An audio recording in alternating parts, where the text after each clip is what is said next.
Okay, Hare Krishna, Ganga Das here in the podcast for Radio Mayapur. We are in New Gordon Farm. No, what's it called? New Gordon Farm. We are near Moolumbar, near Brisbane. And it's a beautiful sunny day. It was clouded for the last few days. Sometimes we had no water, some problem with electricity, cyclone, whatever. But we are here and we are happy, right? Today we do a podcast with a wonderful devotee who want to always beat me from when I know him from the first time. He always said, it's Kavacha, break your fist. But I know, that's a joke. But he is from Australia, and Nishinga Kavacha Prabhu is the minister for deity worship. Am I correct? Yeah. So state how old are you? Just more or less. 67. 67, young kid. So nice to meet you, Nishinga Kavacha Prabhu. It's a beautiful place. We have 2,000 acres farm here. You have been here living for how many years?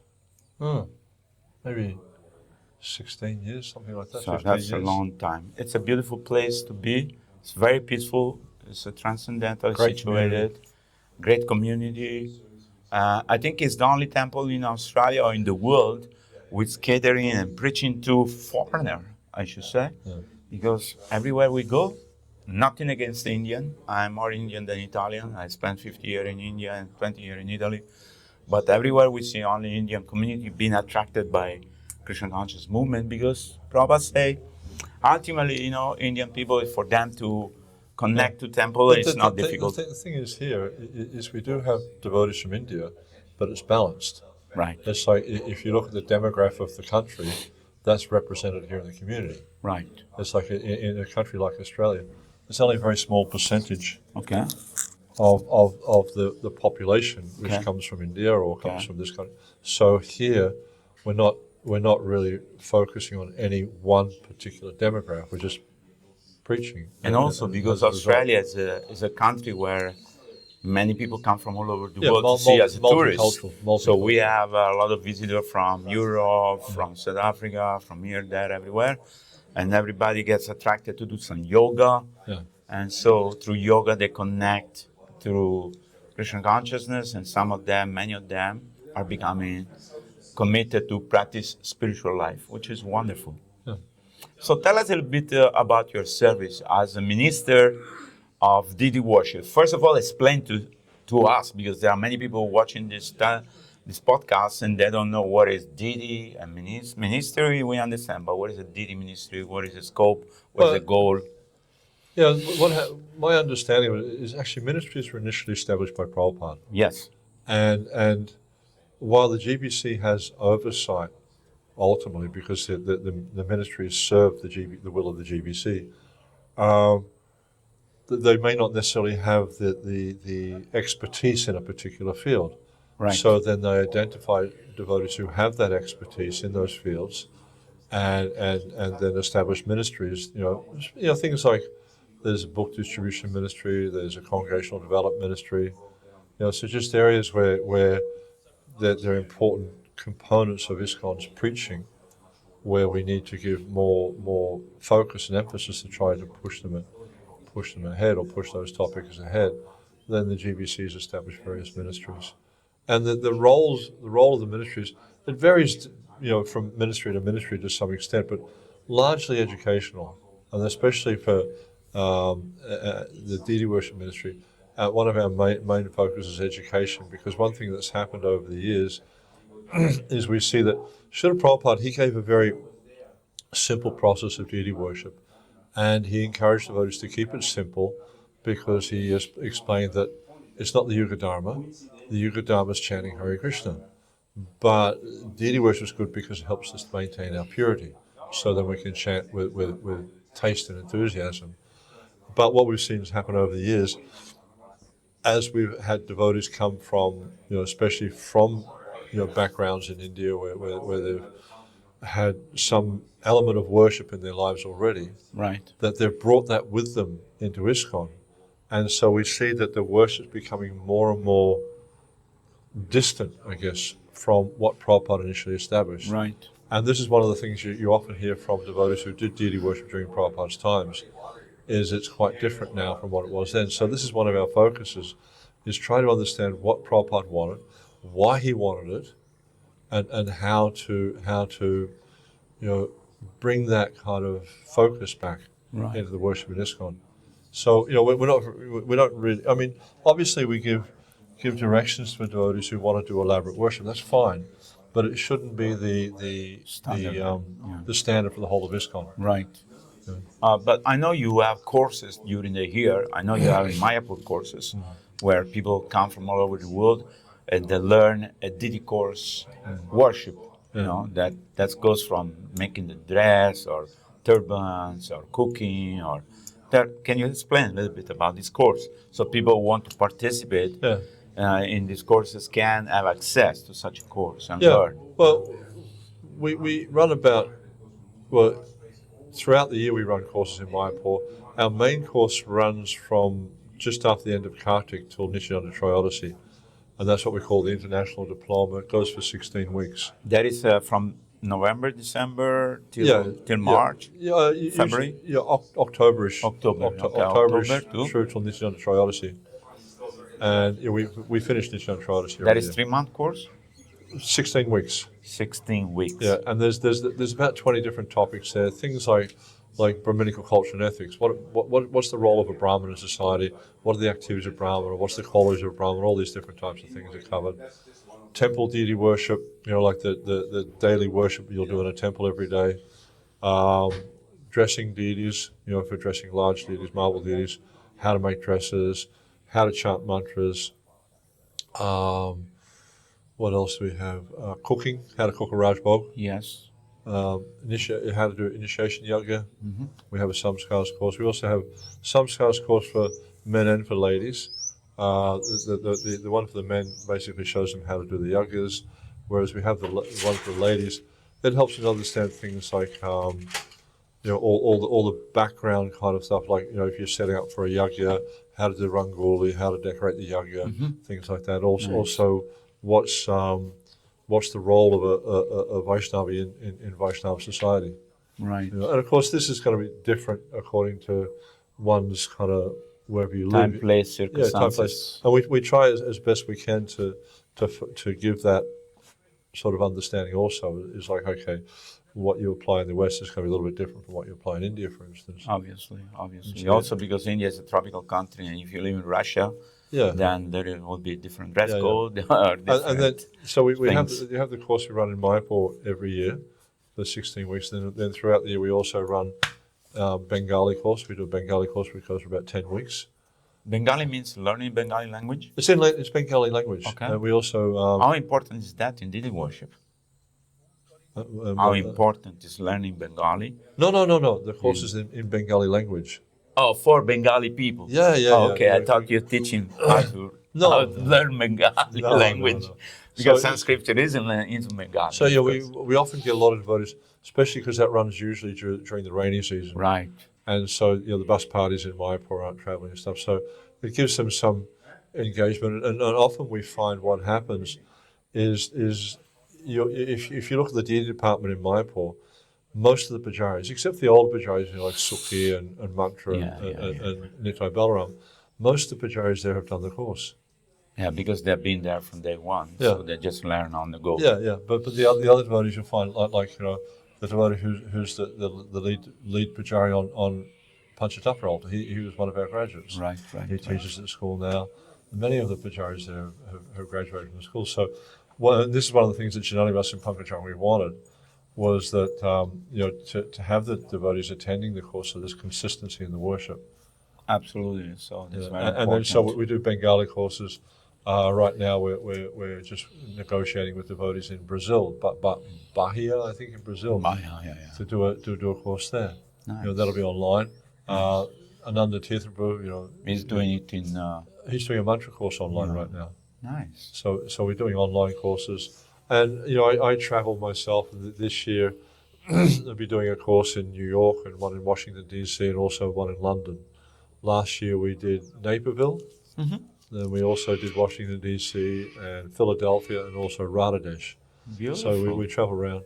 So like I said, one of the main focuses is to do training. Nice. And do you have any assistants, or are you training somebody to continue also your teaching, so that because we are getting old and whatever, there should be a continuation. It's not that I'm the only center of the things, and So then when one of the things we're working on is last year put a lot of effort into developing our mandate. So what happened is in the 90s, the GBC wrote a generic mandate for all ministers. Right. So we took that mandate and sort of unpacked it, what this is going to look like for deity worship ministry. Right. And so part of that is looking at succession and look at establishing like representatives around the globe. Good. Like for instance, in the USA, for instance, now we have a devotee, Rasa Dasi. She's like our main person there. But then also we have in the Canadian zone, in the Western zone she does, in the Central zone there's another devotee, and in the Northeastern there's another devotee. Nice. So we're just looking for another. So the idea is you have these devotees there.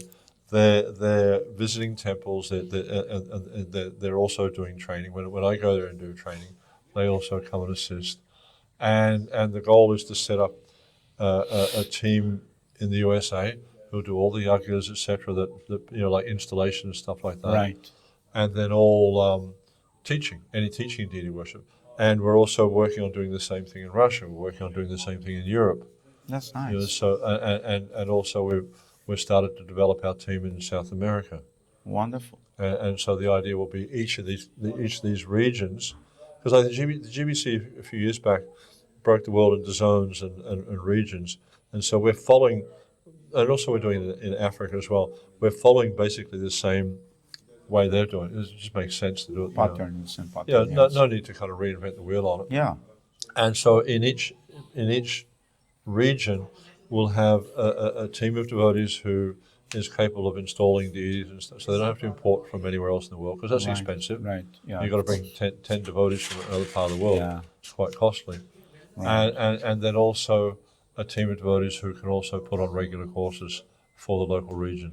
Wonderful. What are the difficulties you find in these teaching courses, or there isn't any barrier or culture or language or something? Language can be a challenge sometimes, especially when you're dealing in some parts of the world. They don't speak English. Like Japan or China. Well, even in India, you go to South India. Yeah, they speak different languages. English is not very, very common in South India. Okay.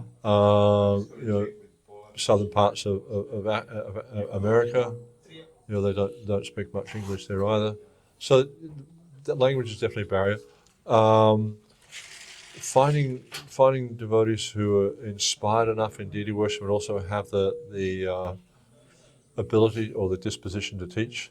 Right. Because like we try to focus. I mean, obviously you're going to have a certain amount of didactic education, but we also are very inspired to have interactive and experiential sort of education, because it's not just about doing a knowledge dump on someone. You don't really need a teacher for that. You just get a book and you get knowledge. But what we're trying to do is bring about a change, because the main point of education is transformation. Correct. And if people's hearts don't change, if people's approach to the deity doesn't change, then you haven't been particularly successful. So for us, it's really important that in the education is this transformation. In order to do that, you need people who are actually quite good at teaching. Apart from that, would I say also they're a little bit advanced to see the deity not as a stone, not as a metal, not as a wood, or not as just a representative, but actually because it takes a little bit of, it's a heart changing and also advancement to when you act, you interact with the deity, which is not different from Krishna. Yeah. How to understand that? In my experience, I've only come across a few devotees who I could say see the deity as Krishna. Okay. Of course, Janani Basra was one of them. Of course. I've just seen the way he interacts with the deity. Very personal. he's dealing with a person. There's no doubt of that. He's dealing with a person. And of course, Prabhupada was like that. And so you don't see that so often. So I think, that obviously, because it's rare, obviously can't be a criteria. One of the things I feel that's really important is what was that? That was an extra lens, which was sticking there by mistake. One of the things I feel which is really important is a balanced approach. Mm-hmm.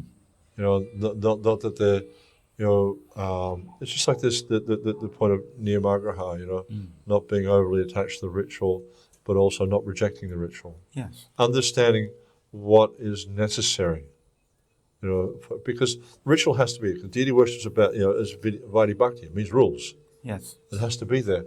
But what rules? And this is where, we lean heavily on Prabhupada's instructions and Prabhupada's example, is that Prabhupada did not give heavy emphasis on ritual. He gave simple ritual and he encouraged devotees to keep it simple, as I mentioned earlier on. And so this, for me, if someone's going to teach deity worship in ISKCON, they really need to have a balanced approach. Absolutely. Otherwise, we're just going to get a whole lot of devotees who are really expert at ritual, but when it comes to the interaction with the deity, when it comes to interactions with devotees, they're not so expert at that. And so there is always some danger in whatever we do. Especially when you're teaching ritual. Yes, correct. Because somebody can be very attached to the ritual and neglect the relationship with devotees or with other things, which are also component of devotional life. And that was a very important component of devotional life. And that's going to be an obstacle for them in their spiritual advancement. Absolutely. What's your advice for devotees who are at home and they have a small Gurnidai on Jagannath Subhadra Baladev, and they may be not a second initiated, but they're devotee initiated in Sampradaya? So what is the approach of those devotees who want to have the Lord in their life, who want to offer prasada? Maybe they're not second initiated, but can they go on? Because Prabhupada, I believe, was very liberal in this. Prabhupada wrote in a letter to devotee Madhupuri and Mangal Maya, I think their names were. And in the letter he said it's not necessary to be a Brahmin to have a home altar. Right. So, we take that as like our sort of starting point there. But generally speaking, I encourage devotees in their homes just have Panchatattva from the Gurus. Nice. Keep it simple. Okay. Some devotees want to have deities, but if you're going to have deities, then you have to follow the instructions of the acharyas. And they say, and Vishwanath Chakravarti Thakur says, Sri Vigahara Dana Nityananda Sringaratan Mandira Marjanada. Yes. And so Prabhupada, he translates that and he says, Nitya. Nitya means daily. Yes. So if you're going to have deities, that means daily bathing, daily dressing, daily offering bhoga, daily offering arati. It means every day you have to do the same thing. So if we're not prepared to do that, or we don't, because many devotees are working, they have families, they have so many other responsibilities, which then would impact upon their availability to do deity worship. So therefore, keep it simple. Have a Panchatattva picture altar with the Panchatattva and the Guru Parampara, your Guru and Prabhupada through to whoever. And just offer prasadam and everything. Offer your bhoga to the deities if you can every day. Offer some incense, simple flower, something like that. Okay. And have some kirtan in front of them. Nice. Chant your japa in front of the altar. So the main focus is Golokera Pramadana Harinam Sankirtan. Means Sankirtan is the most chanting of the holy name, practicing follow regular principle. And you can have the Lord with you in the form of a picture. You have to have an altar at home. That's essential. Yes. Because you need to offer food there. You need to have a focus for the house. That's very important. Not that television becomes the focus. No, absolutely not. The Lord should become the focus. So. Yes. So, and Prabhupada, that's the formula he gave. He used to call the Guru Garanga altar. And so that's the focus he gave. Nice. And so that's what we push. Of course, if devotees have deities and they want to learn how to care for the deities, we have courses. Of course, yes. We can train them how to do that. Yes. But generally, we encourage them to have picture altar. Because Prabhupada also, I remember, he said that it's not that you are putting your deity in your house and then it becomes an obstruction to all the other things you do with. So it becomes a botheration. Then it should not be, because the Lord want to be with us. Yeah. But we should not feel like oh, I had to do this, I had Yeah. to do that, But if and you then have- you neglect some part of your. But if you have deities, there's You have to obligation. do it. There's obligation. Absolutely. Whereas if you have pictures, the obligation is not the same. Okay. You don't have to dress them. You don't have to bathe them. You just offer Bolga and Arti. Yeah. And have some kirtan. And most probably, what I'm saying this is for devotees who are living far away from the temple, so they cannot go every day Mangalarti, they cannot go Darshanarti, they cannot go every day. Maybe they go once a week. So maybe they can have the picture of that altar, a particular deity of that particular place. So this will be extension of that place, so they can remember they belong to this family and to this parampara, and they're connected with that. Maybe they go once in the temple a week, or maybe they have a program in their home, and they teach also the process of bhakti. So, because as much as possible, we should go to the temple every day if we are nearby. Yeah, if you're nearby. That would be nice. Yeah,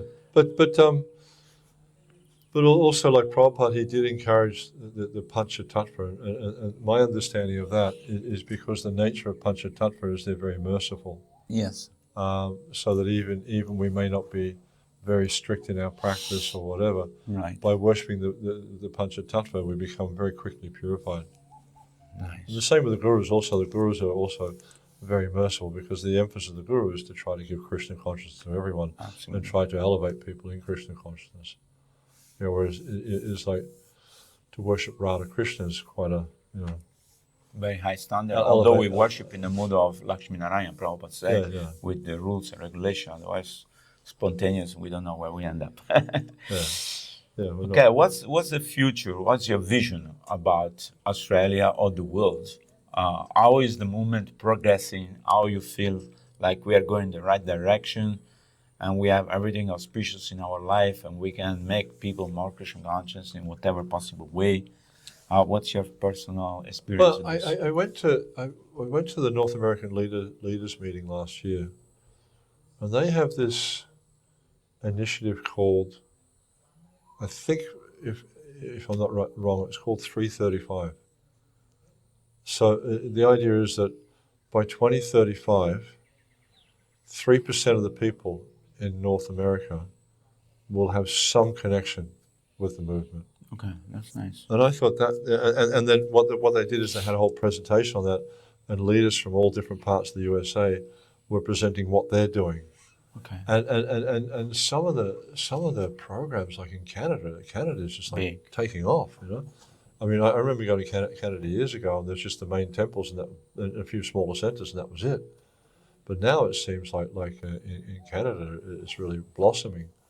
And some of the programs, like the things that Vaisheshika Prabhu is doing, things they're doing in Washington, D.C., things they're doing down in Gainesville, places like that. It's just phenomenal, the preaching that's going on. Nice. So, I mean, I found it really encouraging because it gives us an idea of what can be achieved if we sort of set our minds to it and we plan for how to spread Krishna consciousness. And this Canada, they're addressing local people, right? It's not necessarily just Indian people. It's just trying to spread Krishna consciousness in whatever way they can. So, I think you go to places like India, obviously it's booming there. Yes. In England, in the UK, they're very, very positive what's going on there. Also, I was having a conversation with Dina Sharna Mataji, who's just retired as the GBC in Germany and Austria. And then just what's going on there, when she inherited, or when she took over that zone, they were massively in debt, like millions and millions of euros in debt, and temples were practically empty and stuff. And now things are moving on. So I think, where there's good management, and devotees have a kind of vision of where to take Krishna consciousness, a drive, then you see it happening. It's the same here.